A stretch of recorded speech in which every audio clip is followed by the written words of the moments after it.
ملک کہاں تک پہنچ گیا ہے اور بربادی کی وجہ کیا ہے؟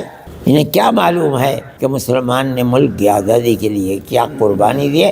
یہ اپنے بڑوں کے نام پیش کر دیں کہ ہماری یہ قربانی ہے، مر جائیں گے پیش نہیں کر سکتے، اور اگر پیش کریں گے جھوٹ ہی پیش کریں گے۔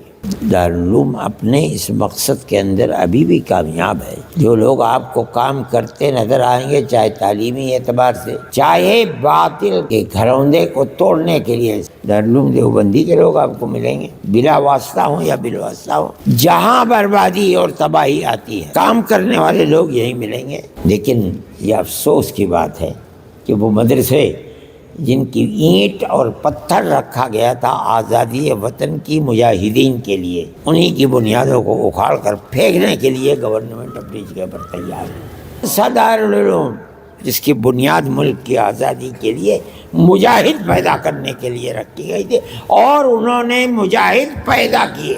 مفتی اعظم حضرت شیخ الہند رحمۃ اللہ علیہ کے شاگرد ہے، مولانا حفیظ الرحمان صاحب، حضرت مدنی رحمۃ اللہ علیہ، بشیر احمد بھٹا، اور کون اگر گنو گے، سارے علماء کی فہرست ملے گی آپ کو، کون لے ملک کی آزادی کے لیے کام کر رہے تھے۔ تقدیر کی بات ہے آج انہی کی اولاد دہشت گرد کہلاتی ہے، انہی کے بنائے ہوئے مدرسوں کو کہا جاتا ہے کہ یہ دہشت گردی کا اڈا ہے۔ میں یہ کہتا ہوں کہ یہ ملک کی اور ملک پر حکومت کرنے والوں کی جہالت کی بات ہے، جانتے ہی نہیں کچھ، پڑھا ہی نہیں ہے کچھ، وہ کیا جانے کہ ملک کی آزادی کے لیے مسلمانوں کی قربانی کیا ہے۔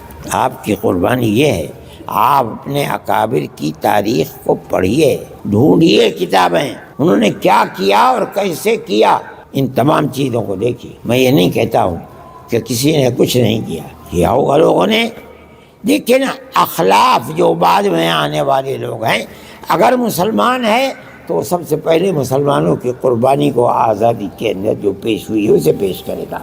آپ اپنی قربانی کو پیش کیجئے۔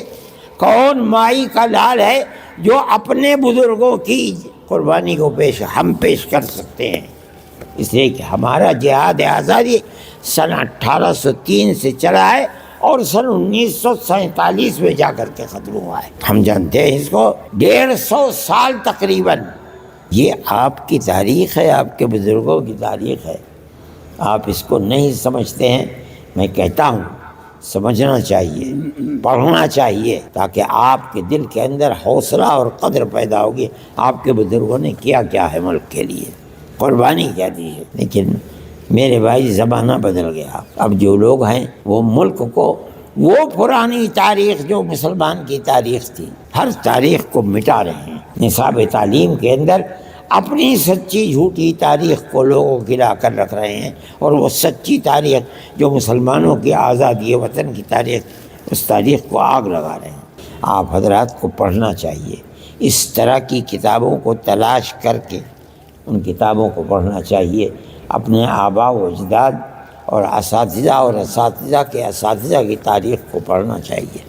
میں یہ بات کہہ رہا ہوں آپ کو، کوئی چیز اس میں چھپی ہوئی نہیں ہے۔ یقیناً وہ لوگ بھی یہاں بیٹھے ہوئے ہوں گے یقیناً جو میری اس تقریر کو ریکارڈ کر کے اور اپنے مرکز تک بھیجے۔ میں نے کوئی چوری کی بات نہیں کی ہے، یہ تو کتابوں میں لکھی ہوئی باتیں ہیں۔ ہم جو کہتے ہیں ہمارا سینہ اتنا بڑا ہے، 52 انچ کا نہیں 100 انچ کا ہے ہمارا سینہ، اس وجہ سے کہ ہمارے آباء و اجداد نے ملک سے غلامی کی زنجیر کو نکالا اور حکومت کرنے والوں کے چہرے کے اوپر کالک پوت دی۔ کوئی اور اس کی نظیر پیش نہیں کر سکتا۔ میں آپ کو بتاؤں، گاندھی جی کو مہاتما بنانا حضرت شیخ الہند رحمۃ اللہ علیہ کا کام ہے، آپ نہیں جانتے ہیں۔ مدرسوں کا کردار یہ ہے، یہ مت سمجھیے کہ صرف مدرسے پڑھانے کے لیے ہیں۔ حضرت نانوتوی رحمۃ اللہ علیہ کا مقصد کیا تھا؟ شیخ الہند بتا رہے ہیں کہ کوئی نہیں جانتا، میں جانتا ہوں۔ کیا مطلب؟ علم ہے، لیکن بنیادی طور پر مجاہدین جو 30-32 ہزار کی تعداد کے اندر صرف دلی میں، ورنہ سنبھل، مراد آباد، میرٹھ، یہ دیوبند سے 3-3 4-4 میل کے اوپر پھلاس اور سانپلا ہے، آگ لگا کر ختم کر دیا گیا تھا، پوری آبادی مسم کر دی گئی۔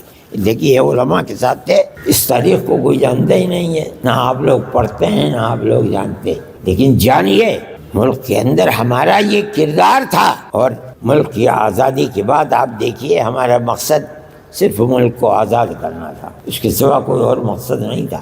یہی وجہ ہے جس دن اعلان ہوا کہ ملک آزاد ہوا، جمعیت علماء ہند اور اس کے کارندے جیسے سوتا ہوا آدمی کروٹ لے لیتا ہے، اسی وقت اعلان کر دیا کہ آج سے جمعیت علماء ہند خالص مذہبی جماعت ہوگی، ہمارا حکومت سے کوئی کردار نہیں، ہم آپ سے کوئی تنخواہ نہیں لیتے، ہم آپ سے پیسے کے طالب نہیں ہیں، کسی وزارت کے طالب نہیں، آپ جو جی چاہے کیجیے، لیکن ہم اپنے قوم کی خدمت کریں گے، اس کے دین کی سلامتی کے لیے کام کریں گے۔ دنیا کا کوئی قوم یا کوئی قوم اس کردار کو پیش نہیں کر سکتی ہے، ورنہ ہمارے اکابر بھی شریک ہو جاتے، بڑے بڑے وزیر اور منسٹر ہوا کرتے، کوئی فرد بشر ایسا نہیں ہے کہ جس نے اس کے بعد گورنمنٹ ہندوستان کی کانگریس سے ایک پیسہ بھی لیا ہو۔ میں اس کردار کو آپ کے سامنے یہ بتا رہا ہوں کہ حکومتیں اس کردار سے ناواقف ہیں۔ بات خراب ہو گئی، ملک آزاد ہو گیا۔ ملک کی آزادی کے بعد وہ طبقہ جس کو آزادی کے اندر کوئی قربانی دینے کی توفیق بھی نہیں ہوئی، وہ حکومتوں کے اندر آتے رہے یکے بعد دیگرے، اور انہوں نے مسلمانوں کی اس تاریخ کو موت کے گھاٹ اتار دیا۔ وہ جن کے آبا و اجداد ملک کی آزادی کے لیے پھانسی پر لٹک چکے، ان کی اولاد کو آج کہا جا رہا ہے کہ یہ دیش ویرودھی ہیں، ملک کے دشمن ہیں یہ لوگ، ان کو جیلوں میں ڈال دیا جاتا ہے۔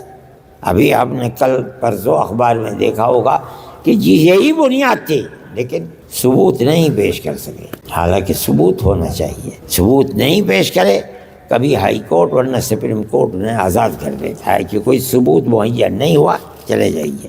یہ ملک کی فرقہ پرستی کی طاقت ہے، ملک کو چلانے والی یہ طاقت نہیں، یہ ملک تو برباد ہو رہا ہے۔ ہمیں افسوس ہوتا ہے کہ ہمارے باپ دادا نے جس ملک کے لیے انگریز کی 9 10 سال کی جیل کاٹی ہے، ان کی ان قربانیوں کے بعد ملک جا کہاں رہا ہے۔ اس وقت ڈالر کی قیمت کیا ہے آپ کو معلوم ہے؟ 92 روپے کا $1 ہے۔ میں نے وہ دن خود دیکھے ہیں، کیش کرائے ہیں۔ میں حضرت کے ساتھ گیا تھا سن 1955 میں حج کے لیے مدینہ منورہ میں، ہندوستان کا 100 روپیہ دے کر کے ہم خریدتے تھے ریال، 108 ریال۔ ہندوستان کے پیسے کی قیمت زیادہ تھی۔